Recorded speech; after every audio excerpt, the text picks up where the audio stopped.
Horizonte e também pela América FM nos 107,1 e na Cultura M nos 830 kHz. Como você já sabe, todas as sextas-feiras sempre a gente faz o Rede Notícia aqui direto do estúdio da Rádio América FM nos 107,1. Hoje é sexta-feira 13. Ai, meu Deus do céu. Nossa Senhora da Piedade que nos guie e nos guarde. Dia do Mas azar. também é dia de Santo Antônio. Hoje é dia de Santo Antônio. Viva Santo Antônio. Exatamente. Tudo bem, André? Bom dia. Tudo bem? Como é que você está, Adriano? Tudo jóia. Bom dia também para você que está nos acompanhando. Transmissão simultânea pela Rádio América e também pela TV Horizonte.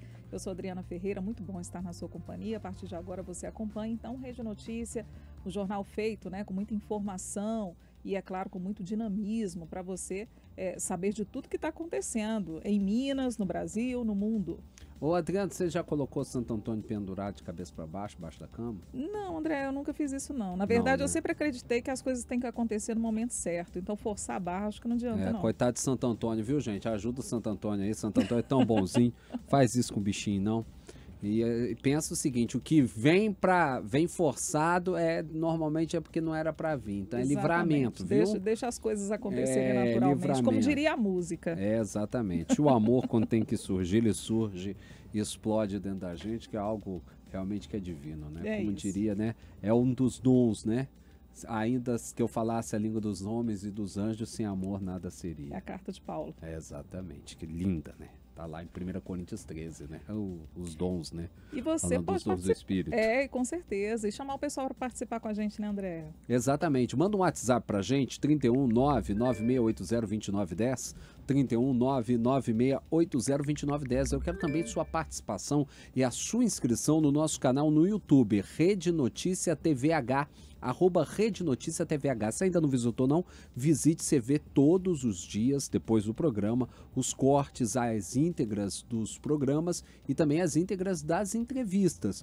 Nós já estamos chegando a quase a marca de 5.000 inscritos e eu quero te pedir ajuda para que até o fim desse mês a gente chegue à marca de 10.000 inscritos e eu tenho certeza que você vai nos ajudar nessa. E você também está conosco nas nossas redes sociais, tá? Nós estamos lá no Instagram, você pode nos acompanhar no @TV Horizonte Oficial e também pelo @Rádio América Oficial.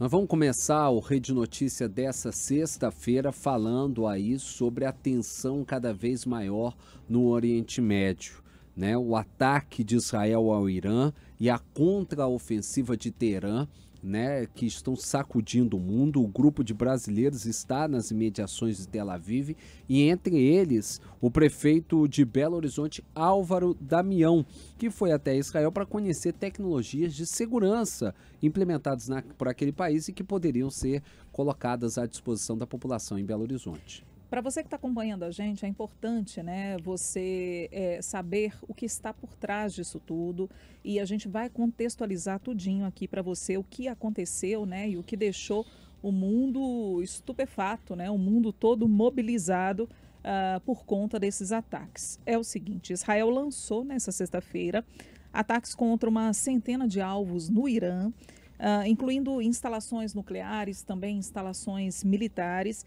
e a capital Teherã foi um dos alvos de Israel.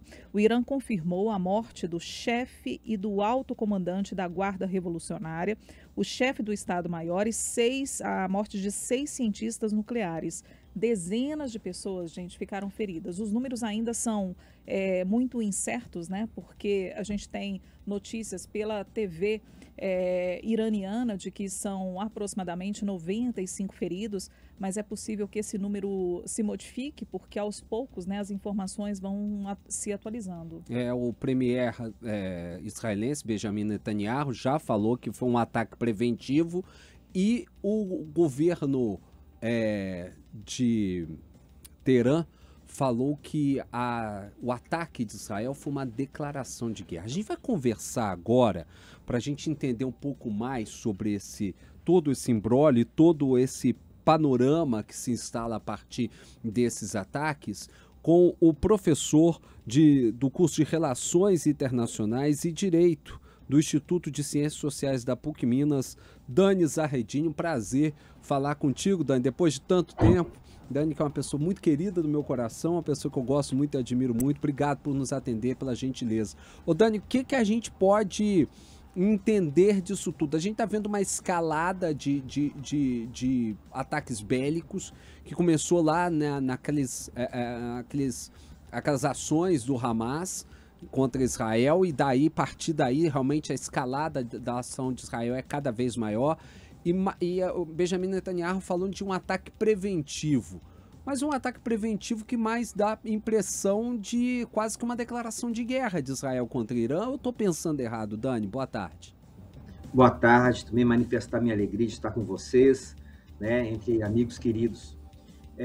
Esse ataque preventivo está para acontecer há 20 anos. É um ataque preventivo de 20 anos, né? Na verdade, o primeiro-ministro Netanyahu sempre deixou claro o interesse dele e do seu governo de fazer um ataque contra o Irã. Por quê? Porque o Irã é o antagonista mais forte e importante que Israel tem na região. Agora tô. E para ele, se eles conseguirem armas nucleares, seria um risco existencial para Israel. Então, essa questão do ataque que acontece hoje, eu acho que com relação a isso, por que isso acontece hoje? Se há 20 anos Israel tenta, né, ou pensa em atacar as instalações nucleares iranianas. Então, tem alguns elementos que vão explicar o porquê dessa ação. Uma delas foi o ataque terrorista do dia 7 de outubro de 2023, do Hamas contra Israel. E Israel vai acusar o Irã de apoiar o Hamas no planejamento e na ação material. Isso corrobora uma narrativa de que atacar o Irã é uma forma de proteger Israel. Uma segunda questão importante é que na guerra do ano passado entre Israel contra o Hezbollah, contra a Síria, esses países que apoiavam muito o Irã foram debilitados. Então, hoje o Hezbollah é uma fração do que era, não pressiona mais Israel. O governo de Bashar al-Assad não existe mais. Então, isso é um outro ponto que, ano passado, esse governo tinha armas, né, que defendiam o próprio Irã, isso não existe mais. O Iêmen também é enfraquecido. Então, todos esses elementos diminuem muito a capacidade defensiva e ofensiva do Irã. Um terceiro ponto é que o presidente dos Estados Unidos hoje é o Donald Trump. E o Donald Trump deu carta branca para Israel poder atacar, para poder agir, né? Claro que o Trump não queria um ataque dessa natureza contra o Irã, preferia tentar um acordo. Mas o Netanyahu, aproveitando um momento geopolítico favorável, ele vai, então, forçar a porta e atacar o Irã. E o último elemento, para mim, que vai nos ajudar a entender o porquê do ataque agora, é que o Netanyahu precisa de muitas guerras. Ele precisa de muitas guerras, porque senão ele cai, ele perde poder. E essa guerra com o Irã, ela vai criar uma condição regional muito complexa, e isso significa uma guerra sem fim para um governo sem fim. Então, acho que todas essas razões nos ajudam a entender o porquê dessa guerra. Agora, o desdobramento disso é imprevisível. Por quê? Porque nós não estamos falando de um país qualquer. O Irã não é um país qualquer, não é? O Irã é um país com quase 100 milhões de habitantes, é um país que é uma potência militar também, é uma civilização de mais de 3.500 anos. A resposta pode vir hoje, pode vir amanhã, pode vir daqui a um mês. Então, esse grau de incerteza, de instabilidade, vai gerar muitas ondas de choque no mundo, no Brasil, no preço do petróleo, e isso que é o problema que vai destabilizar nossas relações internacionais. Então, realmente, um momento muito complexo para a realidade da política internacional. Agora, professor, fico me perguntando, porque no domingo haveria uma reunião, né, para que houvesse uma tentativa de acordo em relação às pesquisas e também à implementação do esquema nuclear no Irã. O presidente norte-americano Donald Trump disse que foi avisado, né, que Israel iria atacar. Isso foi proposital? Porque não é muita coincidência isso tudo acontecer antes de haver um acordo, e agora Trump fala, né, que não resta alternativa. Tem que fazer acordo, porque senão haverá mais destruição, nas palavras de Trump. o que eu acho incoerente nesse discurso, porque houve uma fala de fato do presidente Trump que teria 60 dias para eles poderem resolver essa questão, né? Mas, ao mesmo tempo, eles tinham uma reunião marcada para domingo. Exato. Não é? Eles iam fazer uma reunião no domingo. Eu vejo que, na verdade, Israel temia muito que os Estados Unidos fechassem um acordo com o Irã, permitindo algum grau de beneficiamento e enriquecimento de urânio, mesmo que fosse 3,5%, 4%, Israel não aceitava nenhum tipo de enriquecimento de urânio. E nas negociações, o Irã estava aberto a desmantelar o seu programa, parte do seu programa nuclear, mas mantendo uma baixa produção de enriquecimento de urânio. E para Israel isso não era aceitável. Então, o que eu vejo foi, Israel aproveitou esse ato de fala, vai agir de uma maneira contundente contra o Irã, para tentar impedir um acordo que pudesse permitir o Irã enriquecer urânio no seu próprio território.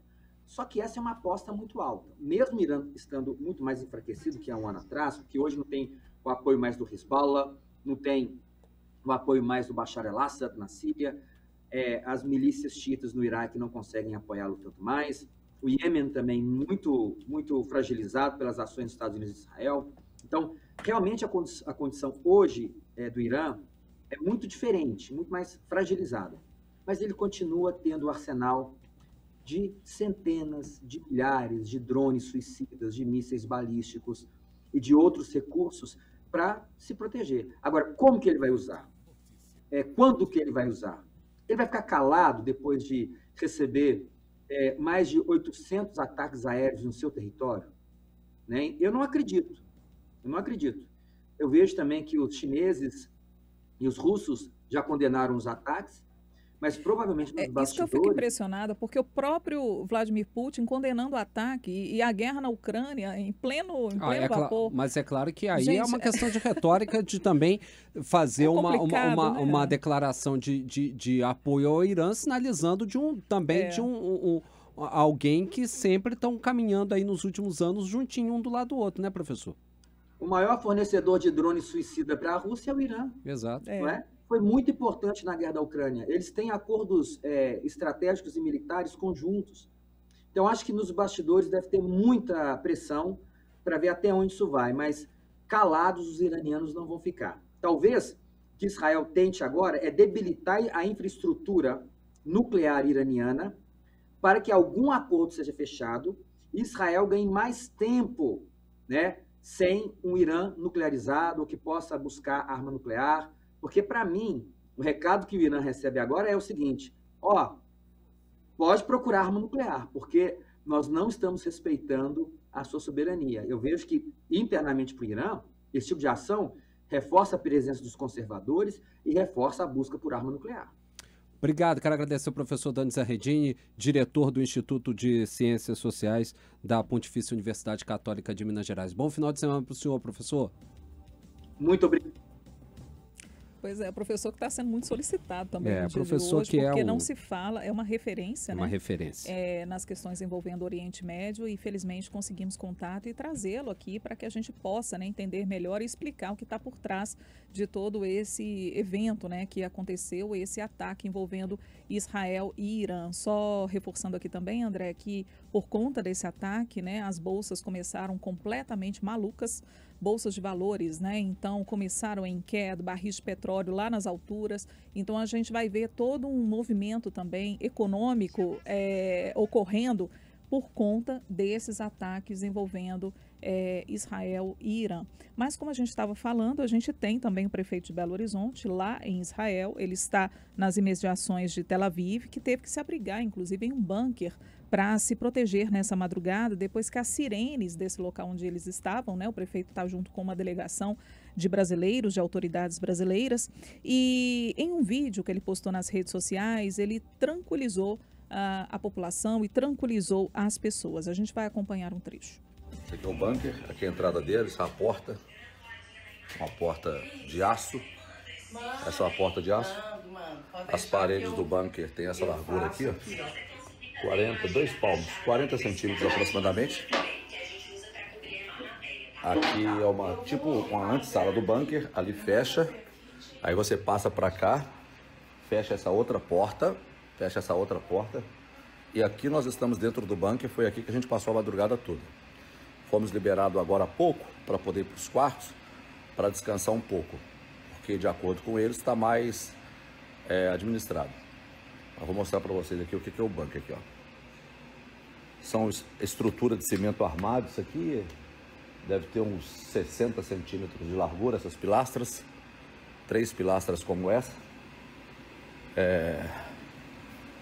As paredes têm a mesma largura, uns 40, 50 centímetros cada uma. E como que a gente sabe isso? A gente sabe pela lateral dela ali, ó. Pela lateral dela. Ali são janelas. Essas janelas aqui você vai direto lá para fora. É aço. É uma janela de aço. Ali vai ter uma tranca, você destranca, sobe essa escada aqui, destranca, o rapaz que destranca. O ar é para nos ajudar a ficar aqui dentro por muito tempo. O ar ligado. E aqui as pessoas ficam sentadas, todo mundo estava sentado aqui, tinha muita gente aqui. Nós somos 25 brasileiros de vários municípios do Brasil. E aí é o seguinte, a gente viu agora, né, o próprio prefeito Álvaro Damião mostrando realmente o que é um bunker. É interessante até a gente mostrar para o nosso espectador, e você ouvinte da Rádio América, se quiser ver, né, como é um bunker, é só acessar as nossas imagens lá no YouTube. Rede Notícia TVH e também no da TV Horizonte. O bunker é uma estrutura que não é muito comum no Brasil, né, André? Porque a gente não tem episódios de guerra e episódio de desastres naturais, por exemplo, terremotos, que exigem, né, que pessoas se abriguem em um bunker. Então, mostrando como é essa estrutura, né, a gente tem uma noção de como esse grupo de brasileiros conseguiu se proteger. Mas tem um bunker aqui em Belo Horizonte. No edifício Acaiaca, exatamente. Embaixo do Acaiaca. Se você quiser conhecer como é um bunker, tá aberto a liberação para você fazer a visitação ali no centro de Belo Horizonte. O Acaiaca foi construído na época da Segunda Guerra Mundial, e aí tem esse bunker que foi construído ali. Vamos falar, agora há pouco a Adriana falou que o prefeito Álvaro Damião explicou como foram os ataques e também mandou um vídeo tranquilizando a população, a família dele. Vamos ouvir? Infelizmente a gente teve aula teórica e prática.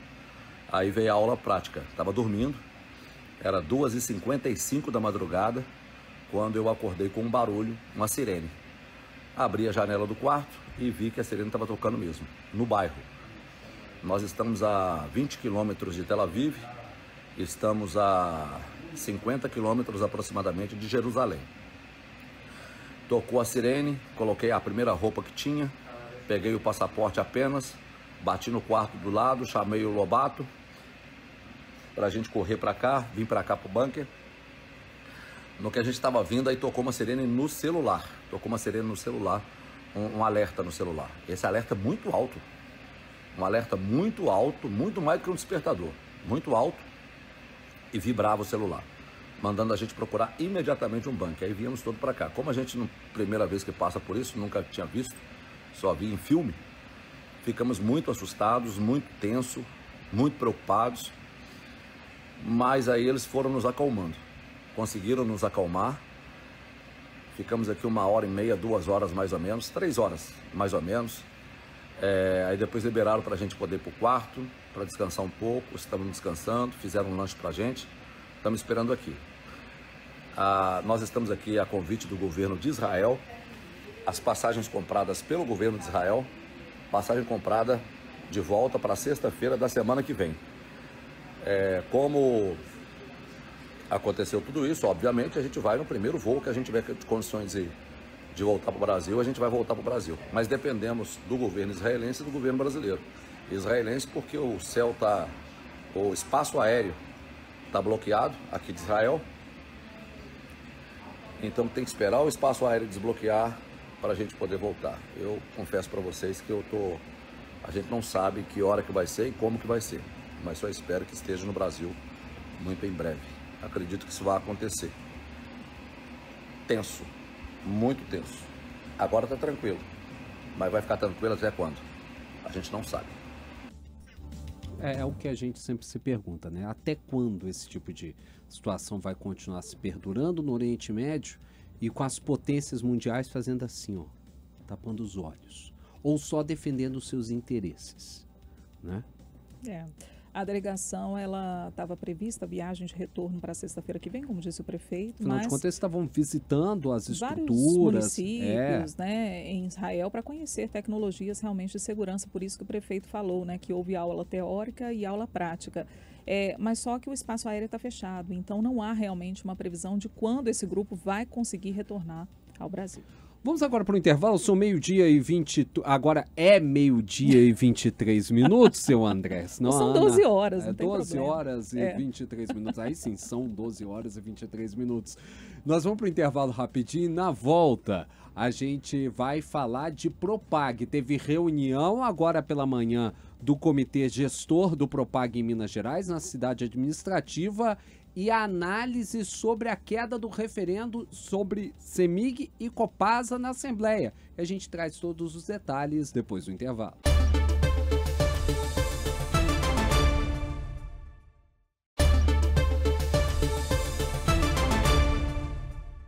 Estamos de volta aqui com Rede Notícia em transmissão simultânea, hoje direto dos estúdios da América FM nos 107,1, na Cultura M nos 830 kHz e também na TV Horizonte, canal 30.1. Você também pode nos assistir no nosso YouTube, TV Horizonte.oficial, ao vivo no YouTube para todo mundo. Você acompanha também o Rede Notícia pela Rede Mundial de Computadores. Agora a gente traz os nossos olhares, né, para Minas Gerais e a gente vai falar sobre o Propag, que é aquele programa de refinanciamento da dívida do Estado com a União. Agora pela manhã, né, André, ocorreu a primeira reunião do comitê gestor do Propag aqui em Minas Gerais, lá na cidade administrativa, e um dos principais assuntos, toda a discussão girou em torno dos prazos para avaliação do BNDES sobre os patrimônios, né, do Estado, que vão ser repassados à União como parte desse pagamento da dívida, não é isso? Exatamente. Nós vamos conversar ao vivo agora com a repórter Lani Grace, que acompanhou toda essa reunião. Ela está ainda na cidade administrativa e nos conta mais detalhes do que foram os temas dessa reunião do Comitê Gestor. Erlane, boa tarde. A primeira das novidades é que o governo do Estado, ele enviou ofícios ao governo federal para que a União sinalize quais ativos ela tem interesse em federalizar, não é isso? Boa tarde. Boa tarde, André, Adriana e a todos que nos acompanham no Rede Notícia. Isso mesmo, André, o vice-governador Matheus Simões confirmou que enviou ofícios ao governo federal perguntando se a União tem interesse em federalizar ativos como a Copasa, a CEMIG, a empresa mineira de comunicação que engloba aí a Rádio Inconfidência, a Rede Minas e também a Codemig.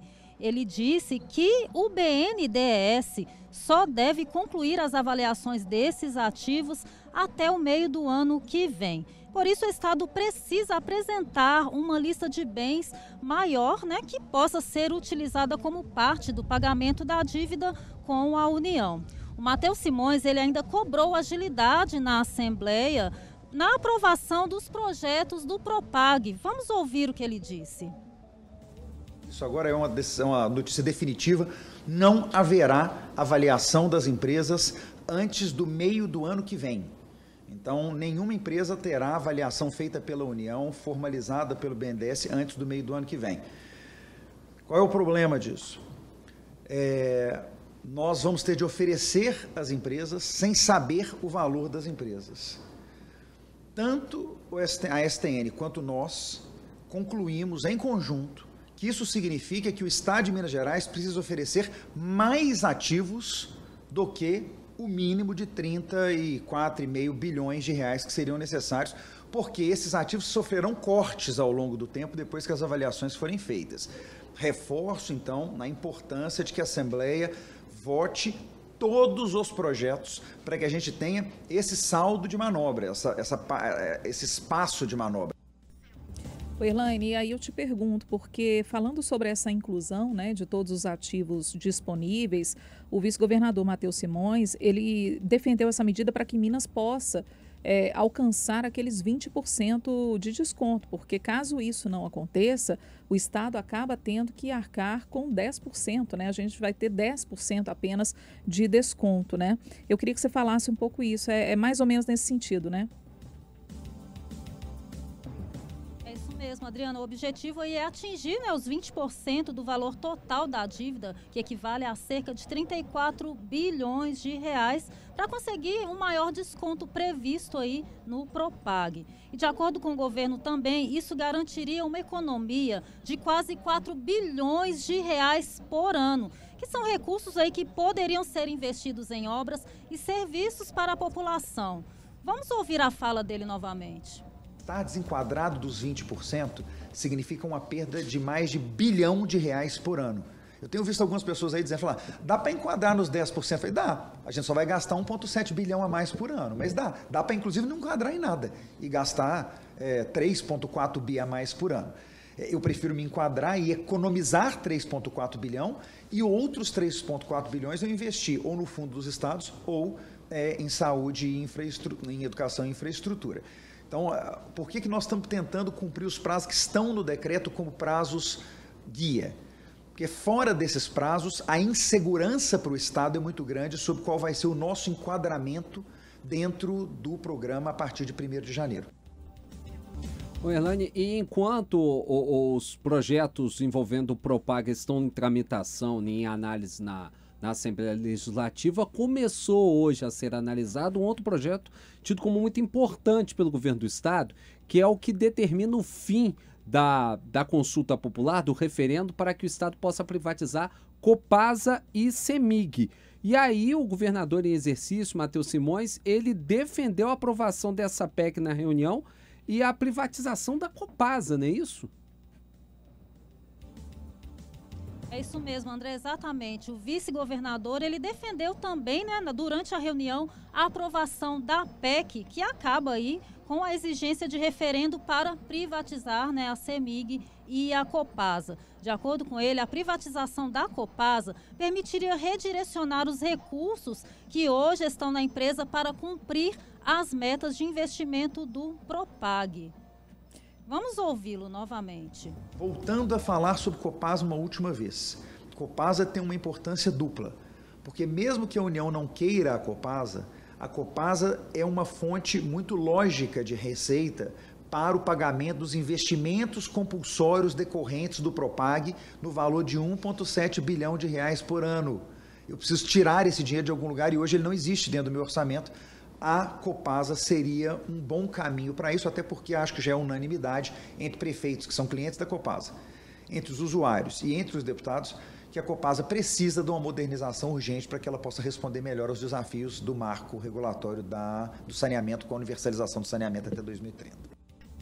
Agradecendo então a Erlane, né, Grace, com a gente, trazendo essas informações direto da cidade administrativa, ela que acompanhou então essa primeira reunião do comitê, né, que vai administrar, de forma a dar mais transparência também a toda essa discussão envolvendo o Propag. Erlane, obrigada, viu? Nada, é isso mesmo, né, Adriano? O relógio está correndo e quanto mais o tempo passa, segundo o governo, mais difícil fica aí, mais pior essa dívida pode ficar para a União. É isso? Obrigada. Volta aí com vocês. E aí, André, a gente vê essa questão da privatização da Copasa, né? A gente estava comentando até mesmo nos bastidores, eu falando com você, que eu até mesmo acreditava na privatização da CEMIG, porque o capital da CEMIG, a boa parte desse capital da CEMIG já é privado. Então, talvez seria mais fácil a privatização da CEMIG, mas a gente viu, inclusive, na entrevista que o vice-governador concedeu também à TV Horizonte, né, que o governo federal não tem interesse na Copasa.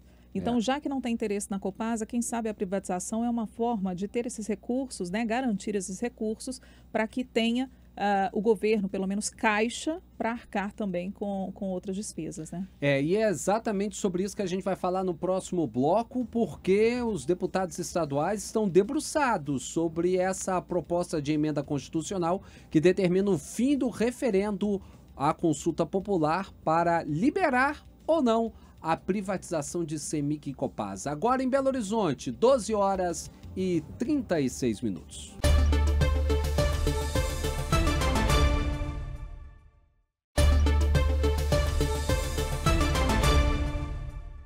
Estamos de volta agora em Belo Horizonte, 12h40. Vamos continuar falando aí do Supropag, porque agora pela manhã os deputados integrantes da Comissão de Constituição e Justiça da Assembleia Legislativa de Minas Gerais começaram a analisar a proposta de emenda constitucional que determina o fim do referendo da consulta popular para a privatização de CEMIG e Copasa.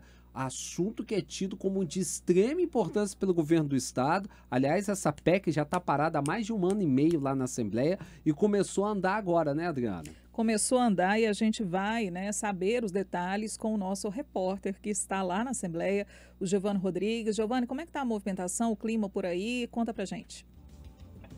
Muito boa tarde, André e Adriana. Olha, realmente o clima está tenso, viu? Aqui na Assembleia Legislativa. Giovanni está nos ouvindo? Realmente Não? Oi? Daqui a pouquinho, então, a gente Adriana? retoma, né? A gente tenta estabelecer essa conexão com o Giovanni Rodrigues, ele que está lá na Assembleia Legislativa de Minas Gerais, acompanhando, né, toda a discussão em torno dessa proposta para colocar fim ao referendo, né, a consulta popular, vamos dizer assim, em relação à privatização da CEMIG e Copasa. Fato é, né, André, que se houvesse realmente essa consulta pública, é mais um tempo, né, é mais um tempo, um prazo para ser cumprido, para que outros projetos e as negociações andassem. Provavelmente essa consulta popular só conseguiria ser feita em conjunto com as eleições gerais que nós teríamos no final do ano passado. Giovanni Rodrigues está ouvindo a gente agora? Pode falar como é que está a situação na Assembleia? Afinal de contas, o projeto anda ou parou, Giovanni? Boa tarde. E aí, André e Adriana, muito boa tarde a todos. André, foi retirado, viu? Até o momento. A gente não tem ainda contato com o Giovanni Rodrigues, a gente vai continuar, né, nesse aguardo e acompanhando, de fato, o que está sendo discutido lá na Assembleia Legislativa. Então vamos lá, Giovanni, entra agora com a informação com a gente ao vivo. Boa tarde. Caiu a ligação. O fato é que a gente... Vamos falar sobre essa reunião. Uma das líderes da oposição na Assembleia Legislativa de Minas Gerais, a deputada Beatriz Cerqueira, do PT de Minas Gerais, ela falou sobre a expectativa de fazer com que esse projeto pare na Assembleia Legislativa de Minas Gerais, que ele não siga adiante a tramitação, já que o próprio governo diz que se for a plenário consegue aprovar. Vamos ouvir. A nossa expectativa e o nosso trabalho defendendo as estatais mineiras é impedir que o governo consiga votar essa PEC hoje. Porque a PEC retira o direito da população de decidir sobre o patrimônio dela, que é o referendo, e torna mais simples mudanças no estatuto, né, na estrutura das estatais. Nós sabemos o que o governo Zema quer com isso. Ele quer privatizar o lucro e os prejuízos ficam com a população. Porque toda vez que se privatiza uma estatal, as contas aumentam, o serviço piora e a população fica completamente desassistida. Mas enquanto isso, tem sempre alguém lucrando, né? Para isso que serve a privatização no Brasil. Por isso a nossa obstrução para impedir que essa pauta avance aqui na Assembleia. É bom que a gente relembre o contexto histórico em que essa necessidade, essa emenda constitucional foi votada e aprovada. À época, o governador de Minas Gerais era o governador Itamar Franco e havia um processo em andamento de privatizações de empresas públicas tocado pelo governo federal e acompanhado por muitos governos estaduais. O Itamar Franco entrou com esse pedido e fez isso justamente para dificultar esse processo. Só que cá entre nós, gente, para que existe deputado? Deputado é o quê? Deputado não é meu representante seu, Adriana, seu telespectador e telespectadora? Para que, além disso, ainda tem que convocar um referendo? Para gastar mais dinheiro? Porque não custa, nada sai sem dinheiro, gente. Nada é de graça. Então você convocar um referendo popular é custo. Aí, sinceramente, eu acho que tem coisa que tem que ser deixada a responsabilidade para quem tem que estar lá. Dizer, estou em defesa da estatal, mas não quero dizer se estou ou não estou. Eu acho que deixar para a população e não querer votar essa questão, nem sequer discutir, é muito mais. Afinal de contas, ano que vem é ano de eleição e ninguém quer se indispor, né? Exato. Cá entre nós, né? É um momento delicado, né? As pautas mais difíceis que não geram tanto consenso, normalmente há uma dificuldade. Enquanto isso, uma dívida que é de 165 bilhões de reais, ela pode chegar a 180 no final do ano e caso não seja negociada, vai parar esse estado. Vamos para mais um intervalo, daqui a pouco a gente volta.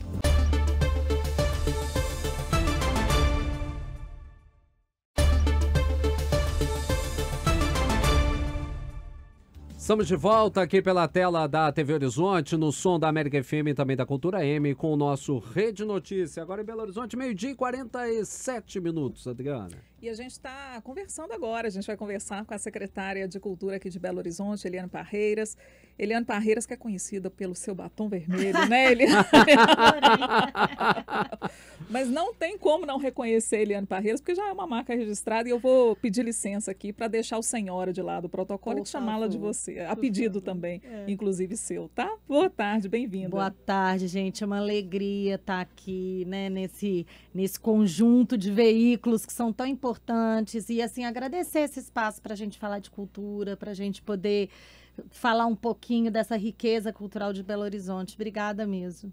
Vamos falar então dessa riqueza, porque você estava contando para a gente que esse é um ano muito promissor, né, para a cultura aqui de Belo Horizonte. A gente já viu o carnaval bombando, porque você estava falando da Belotour, né? Como a Belotour tem trabalhado, e esse ano trabalhado muito ligada à secretaria também dos estados, né? Do estado, as secretarias do estado, para que esse evento ocorresse de uma forma tranquila e tivesse todo o retorno, né? Também econômico, e foi um evento muito bem sucedido. O que mais que a gente pode esperar?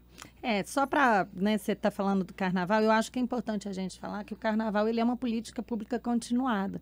Então, ela tem uma convergência muito grande mesmo entre a Secretaria de Cultura, a Fundação Municipal de Cultura e a Belotour, né, o turismo, para poder fazer dar condições a essa manifestação cultural acontecer, mas também o ano inteiro. Então, a gente tem políticas relacionadas ao fomento, a gente tem toda a política relacionada à memória, então é importante destacar que a gente, nesse momento, tem o inventário do carnaval, a gente tem o inventário, tivemos o inventário do samba, e o samba reconhecido como patrimônio cultural da cidade de Belo Horizonte. Isso faz o quê? Isso traz uma série de políticas de salvaguarda, de fomento, de apoio.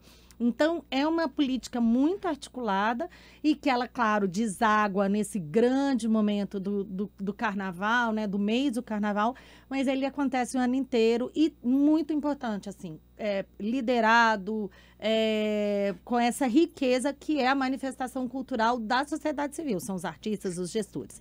E o ano, como você estava falando, eu acho que ele é um ano que ele é muito importante e estratégico para a cultura, porque a gente tem não só um momento de planejamento muito grande, nós estamos planejando agora, nesse momento, os próximos 4 anos, né, com o famoso PPAG. A gente está planejando também, vai iniciar esse ano, o processo de elaboração do Plano Municipal de Cultura, que vai ser 2026-2035. Então, pensar os próximos 10 anos da cultura no município de Belo Horizonte, tudo com momento participativo, com a Conferência Municipal de Cultura.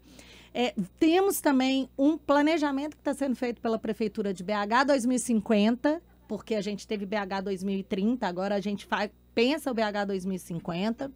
E temos ainda, assim, vários processos estratégicos de planejamento, etc. Então, eu acho que é um ano muito promissor, não só do ponto de vista de consolidar e avançar nessas políticas para dar tranquilidade para cada vez mais ela se desenvolver, mas também com aquilo que a gente já tem no ano, né? Uma política muito estruturada relacionada ao fomento. A gente, ano passado, chegou a quase 50 milhões de reais. Esse ano a expectativa é chegar a mais de 55 milhões entre os recursos próprios da Prefeitura de Belo Horizonte e recursos federais, que vêm por meio especialmente da Política Nacional Aldir Blanc, e também dos arranjos regionais para audiovisual. Então, é um ano também muito promissor nisso. Já soltamos o calendário de editais para todo mundo se organizar, saber como é que ele pode participar, em que momento. Fazemos as caravanas da cultura, que são aquelas que vão para os territórios e também, às vezes, temáticos, mas para poder fazer formação, para poder mostrar a política pública. Então, o Fomento está aí brilhando para que a gente tenha essas atividades. Nós temos os nossos festivais, né, do ano. Esse ano a gente tem a Virada Cultural acontecendo daqui a pouquinho em agosto. Temos o Festival de Arte Negra e o Festival Literário Internacional.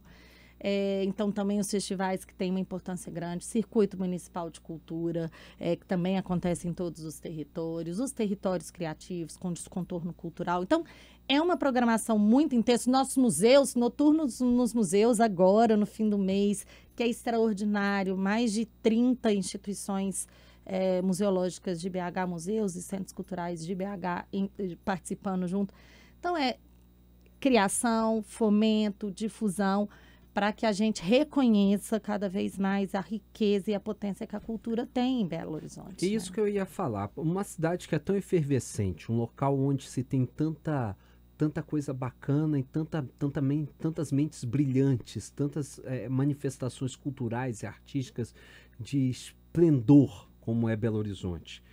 Como a gente pode potencializar essas manifestações culturais para acontecer o que aconteceu com o carnaval, né? O que dá ainda para a gente pensar e colocar no radar? Talvez a festa junina, a virada cultural. O que dá para a gente fazer com que essa manifestação cultural que já acontece, que já é efervescente, ela possa se transformar ainda em motor de desenvolvimento da cidade e trazer benefício em termos econômicos, geração de emprego, de renda e de riqueza para a cidade? Não, eu fico muito feliz quando eu te ouço, né? Porque é isso, assim, é reconhecer que Belo Horizonte tem um pensamento, uma criação, são os pensadores, os criadores que são de altíssima qualidade, tem consistência, né, gente? Belo Horizonte tem conteúdo, a gente tem qualidade para poder apresentar.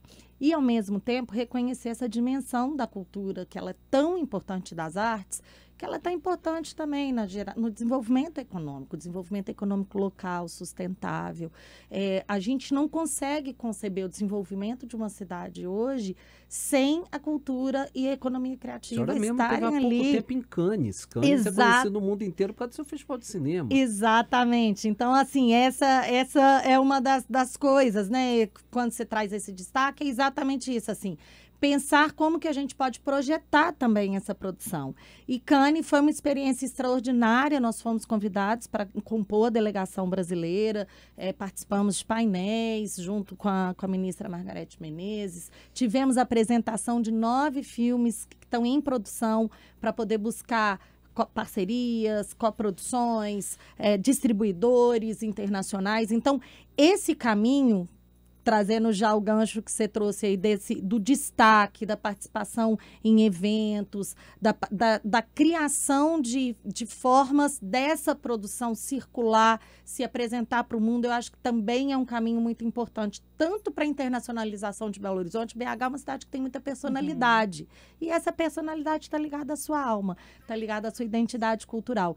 E o caminho da internacionalização é, sem dúvida nenhuma, importante. O fomento que eu falava há pouco, porque se não tiver fomento, se não tiver recurso para poder pesquisar, para poder criar, se não tiver infraestrutura cultural. E aí eu te pergunto, em relação a esses recursos, em relação aos editais, já tem recurso garantido para eles? É isso, são esses, em torno desses, hoje, nesse exato momento, 45 milhões, mas a gente tem uma expectativa aí de chegar a 55, entre rendimentos e novos recursos que estão sendo aportados, porque a gente vai buscando também. Então, esse ano também acabou de ser lançado, por exemplo, arranjos regionais, que são relacionados ao fomento para o audiovisual. Então, recursos próprios do município que são acrescidos de recursos do governo federal. Então, a gente está num círculo muito positivo. E a gente tem aqui em Minas grandes nomes, cineastas geniais. Perdemos ano passado Guilherme Fiuza, que era um gênio, infelizmente se foi. Né? Mas vários outros, né? Elvésio Raton. Nossa, meu Deus do céu, que pode render ainda muito. E Belo Horizontinos, pessoas daqui da cidade. Né? Nós temos, gente, um dado, você falava sobre os dados econômicos, que é super importante. Assim, a gente tem a Belo Horizonte Film Commission. É um núcleo, né? É uma entidade para poder atrair as produções de cinema e de televisão para a cidade. Esse ano, essa curva também é assim. Então, a gente está num momento muito positivo. É uma curva muito positiva de ampliação. E esse ano, só para vocês terem uma ideia, esse ano a gente já teve mais de uma produção, mais de uma diária, mais de uma produção por diária. A gente já teve, só até o mês de abril, mais de 160 diárias de gravação, mais de 16 milhões de reais deixados na cidade, gastos aqui com atividade cinematográfica. Ano passado, eu não sei se vocês acompanharam, a gente fez, por exemplo, aquela gravação da primeira série que era de BH para Netflix, a gente fez, teve o ônibus caindo. Aquilo ali são poucas as cidades que têm essa capacidade de oferecer esse nível de segurança, de produção. Então, a cidade está toda empenhada nisso, né? A gente tem uma participação da prefeitura como um todo e apostando muito nessas atividades que já estão nesse círculo virtuoso, como eu estava falando, de crescimento, de ampliação, de investimentos da gente que se associou aos investimentos federais. A gente espera em outra oportunidade aqui para a gente comentar mais. Já, né, perto desses eventos, para a gente falar mais sobre eles, na questão dos editais também, a gente falar da importância deles, dessa fase de preparação. A gente agradece muito, viu, Eliane Parreiras, que é secretária de Cultura aqui de Belo Horizonte. A gente é que agradece essa oportunidade, né, de falar, como eu disse, de divulgar a cultura de Belo Horizonte, agradecer vocês que o tempo todo mostram essa cultura de BH para que a gente tenha cada vez mais orgulho também dessa cidade, né? Obrigada, gente. Obrigada. Verdade, cidade maravilhosa. Eu posso falar mesmo de corpo e alma. Sou Belo Horizontino de coração e de alma. Não sou nascido aqui, mas escolhi essa cidade para viver. Amo essa cidade é maravilhosa. E sinto até mais falta de ver essa cidade ebulindo, fervilhando na cultura, nos bares, nos restaurantes, em todos os cantos. Essa ocupação urbana que o carnaval mostrou tão forte, que se exploda, borbulha pela essa cidade. Eu fico até arrepiado, eu acho isso maravilhoso. Um abraço a todo mundo que fica com a gente. Na sequência da nossa programação Bola na Rede, o Júnior Brasil destacando a participação dos mineiros ontem no Campeonato Brasileiro e todas as notícias do esporte. O Rede Notícia volta na segunda-feira, ao meio-dia. Bom final de semana. Bom fim de semana, até mais.